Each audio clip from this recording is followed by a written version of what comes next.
No, the European Union is not leaving Britain. Huh? Britain is leaving the European Union. But the EU has choices to make too about how much hardball it's going to play. And let me quote to you Anand Menon. He's the director of the think tank in London, UK in a Changing Europe. He says, look, let's all get real. A continued economic partnership with the UK is self-evidently positive and in the interest of the EU. So is the EU really going to be inflexible over the 11 months that follow over things like fishing rights? I think that the one you are quoting is right. It's in our interest to have normal, fair relations with Britain. During the campaign for the elections of the European Parliament back in 2014, one of my main program points was to say we want a fair deal with Britain. Everything I did was to try to conclude a fair deal with Britain. I was never inspired by a revenge or by punishing Britain. Very often in Britain it is said, including in the parliamentary debates I was following day after day, that the European Union wants to punish Britain. That's not the case. We don't want to punish Britain. We want to have good relations with the British. Well, then it's a political failure that so many British people believe that you did want to punish Britain. Yeah, but I fully accept that you are reflecting the British sentiment, but you have to have a look into the European, the continental feelings too. We don't have hearts of stone. We have feelings and convictions too. They are as important as the British. And do you mean by that that Britain hurt your feelings? Yeah, because sometimes, very often, I have to say, I found in the British press, in the parliamentary debates, in the academics sometimes, a description of the European Union which did not correspond to the reality. The European Union and the Commission, they are not monsters. We were always trying to accommodate Britain as they were during so many decades. Let's now think about where this leaves both Britain and the EU in the medium to long term. I think it's clear that the European Union is in deep trouble that goes far beyond Brexit. Would you agree with that? Yes, because that was always the case. My first appearance in Brussels goes back to December 1982. Since then, the European Union is said to be in crisis. The European Union was always in crisis, always. The Greek former finance minister, Yanis Varoufakis, he said Brexit is just a symptom of the wider disintegration of the European Union. But it's not a sign of integration, it's a sign of disclosure. During 3 years I had to negotiate together with others on the end of a beautiful history. I went to Brussels as President of the Commission to be constructive. What I had to do when it comes to Brexit was to prepare the end of something that is not very exciting. But it's clearly not a sign of integration. It's exactly the opposite. It is disintegration, but his point is it's just the beginning of challenges which could lead to further disintegration. First of all, let's look at the failure.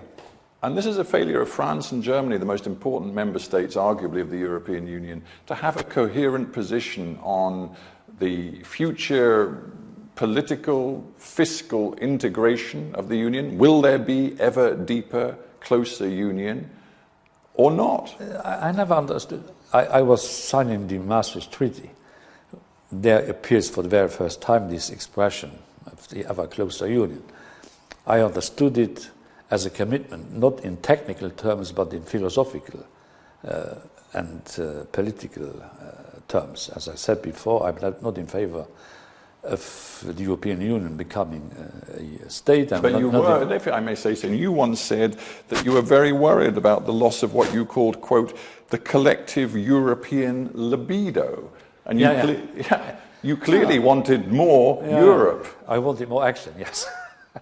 No, but you're not going to get it, and that's my point. You're not going to get it, and this may be that watershed moment, and beyond the watershed is an EU that slowly drifts and falls apart.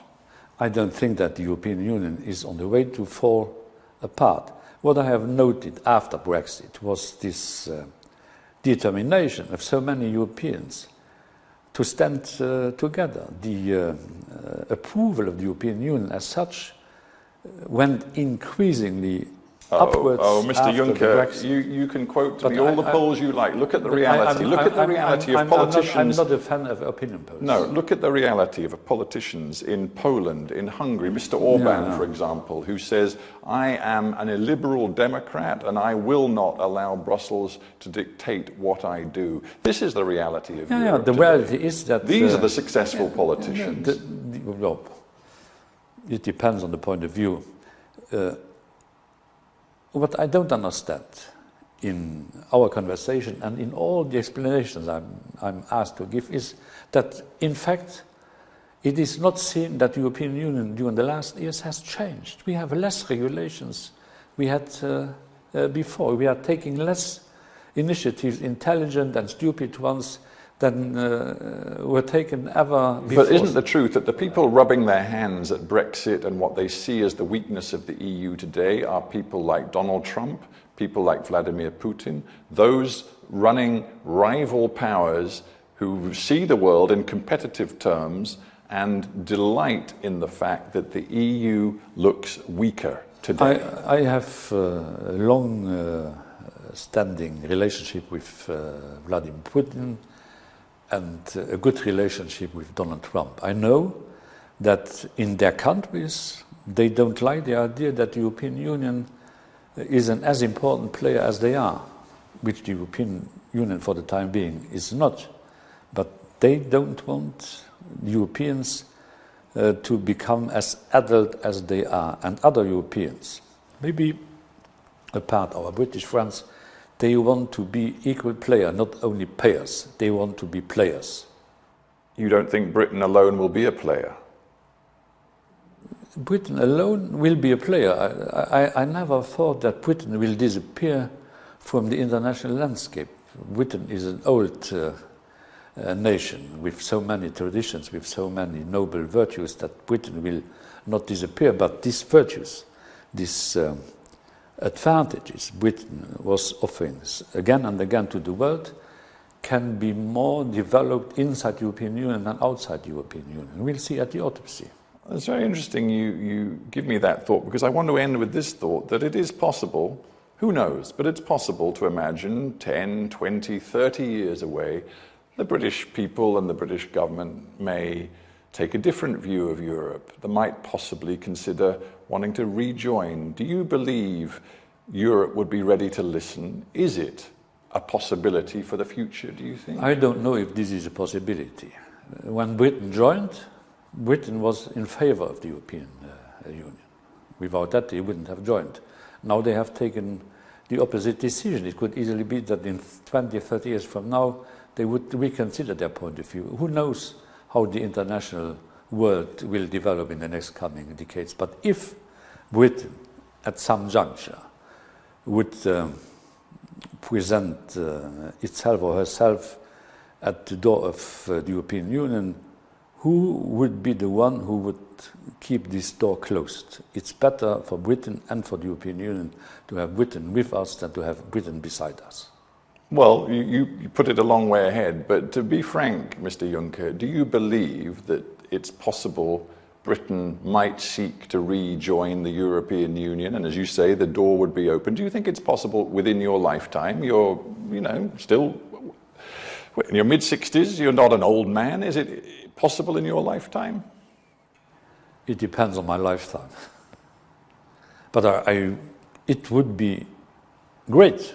It would reflect whatever I thought on the relations between Britain and the European Union, if Britain one day would rejoin the European Union. But it's not up to me to lecture the British people. They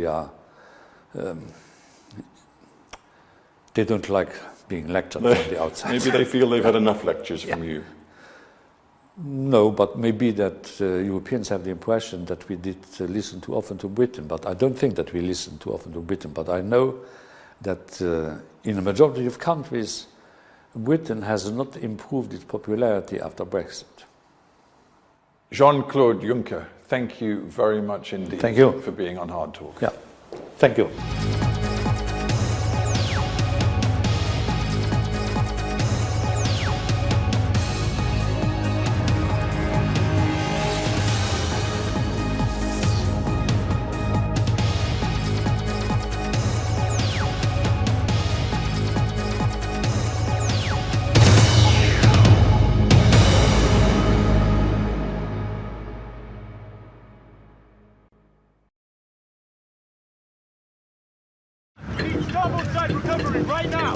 world of complex global news stories, we'll sift through the information to bring you what matters most.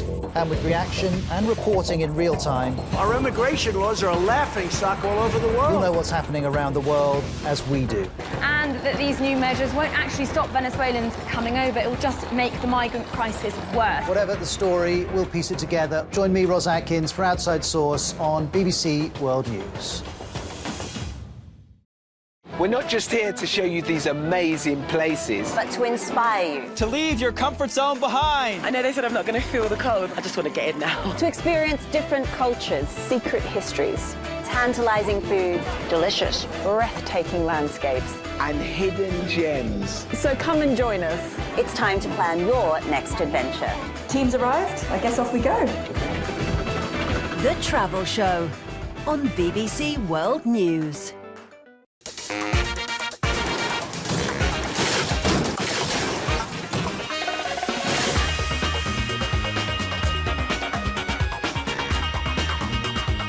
Now here's the science bit. Ready. There really is no driver.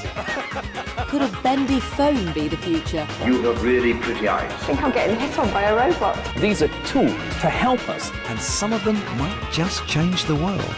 Now this is the next level. It works.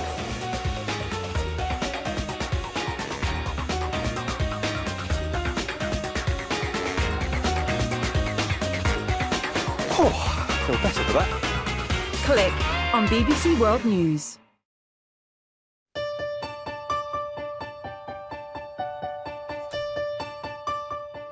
Each of them would have had families, a life, and this is the only way we can now remember them. И когда врачи предложили, ей сказали, что если вы не хотите, мы можем сделать один укол этому ребенку, и все, и ни вы не будете мучиться, ни ребенок не будет мучиться. कुमारी के लक्षण शरीर थे जो कुमारी सुशील gentleman वो मतलब बाना माला. Our World is a unique series of films on the BBC, offering personal insights into global events. هذا الألم على فراق مدينة أنا من أول ما ربيت فيها. وبدأ الله سبحانه وتعالى إن شاء الله إني أرجع. Our World, stories that speak for themselves.